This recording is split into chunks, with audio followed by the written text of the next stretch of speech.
this afternoon. We're taking your calls on distractions in cars still, with more than half of us turning off key safety features in our cars, such as lane assist, speed controls, as we find them too annoying. I wonder whether you're the same. Do you find those safety features distracting? And perhaps, if you do, which feature distracts you the most? Maybe you've got a touchscreen dashboard. How often do you find yourself flicking through that dashboard or just taking a little glimpse? Well, if it's me, I'd have to say fairly often. Call or WhatsApp 03700 100 110, or you can text 81012. Well, Ian Seabrook from Ceredigion, also known as the classic car YouTuber Hubnut, joins me now. Very good afternoon to you, Ian. I suppose there must be a simplistic joy in getting into a classic car without the lane assist, without the touchscreens, and just enjoying perhaps the smell of leather seats and a pine dashboard.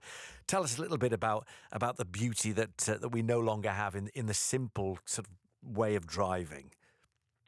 Yeah, well, I think a lot of it boils down to the fact that in an older car you feel like you're really driving the car and there's nothing intervening.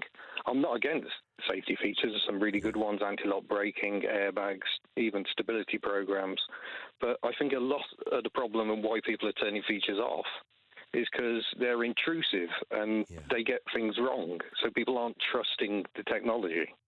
So do you think, fundamentally, you think that people don't trust the technology? So do you think maybe there's too much tech in cars, and actually what is designed to keep people safe can sometimes have the reverse effect? I mean, there's a wiring issue here, right? Because I was chatting to Robin on the breakfast show earlier. He says he loves all that. He has no issues with lots of things going on, with, lots of information being thrown at him. Other drivers prefer just to be focused on the one thing and can find that quite distracting. Yeah, I think a lot of it can be distracting, but I think there's a real problem between the legislation that's brought in these requirements and the technology not quite being up to the ideal the lawmakers have had in their head.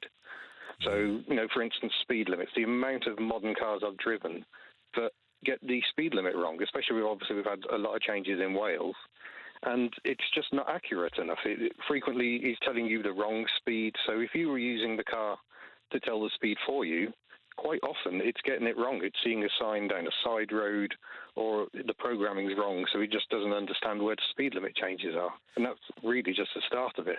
Once you get into lane departures as well, driving on the rural roads of Wales, which are absolutely beautiful, but you're often getting quite close to the white line, and if a modern car has got lane departure, it may even try and steer the car in a way you're not expecting. And people don't want that. They don't want to feel like something else is driving their car. What's the answer then, Ian?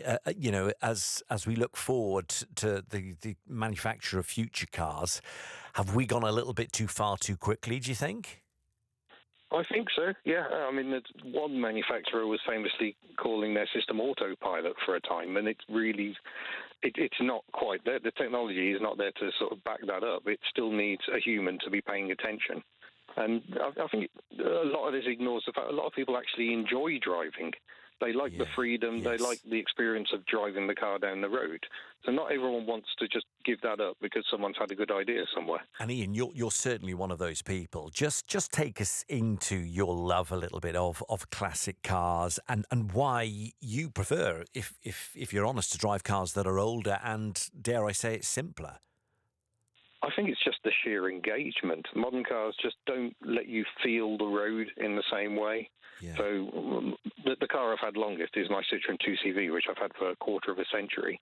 Yeah. It's got all of about 4 buttons on the dashboard, and yet it's perfectly capable of taking me where I want to go. It relies on me, the driver, to be alert and paying attention. There are no safety systems whatsoever, but it's that sheer simplicity that I find particularly enjoyable.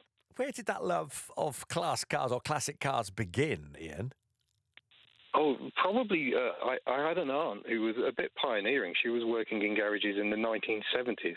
Wow. I dread to think what that environment felt like at the time. But later she was delivering parts to garages, and she always owned older cars, Morris Minors, Morris Oxfords. So cars that were deeply unfashionable in the 80s, I was getting exposed to and thinking, well, these cars are amazing.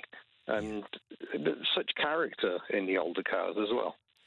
I suppose, yeah. Tell us about that character. It's just those things that maybe at the time you took as read, but when you look back and you get into an older car, there's something about, and I alluded to it in my first question, the smell, the Hmm. space, the way that it's just set out, the structure of where the steering wheel is, maybe the handbrake and the gear stick. It just take us into one of those classic cars and your love of Yeah, those. I think one of the things I love most is the sheer variety. You Yeah. go back to sort of the 60s and 70s, the engine might be in the front, it might be in the back, it might be in the middle, and driving controls could be so very different between different cars as well. Everything is a bit homogenous and similar today, but the older stuff you're getting quite often, and you're having to find your way around the switchgear. But as you build a relationship with that car, you can find that you can operate switches without looking, whereas a touch screen, there's no tactile feel, so you've always got to have your attention diverted to it to find the option you're looking for. Yeah, it's a really interesting point. Ian, thank you so much for your time. That's Ian Seabrook from Ceredigion, the classic car YouTuber Hubnut, who's spent a little bit of time just explaining and taking us back to the joy of actually driving and just feeling the car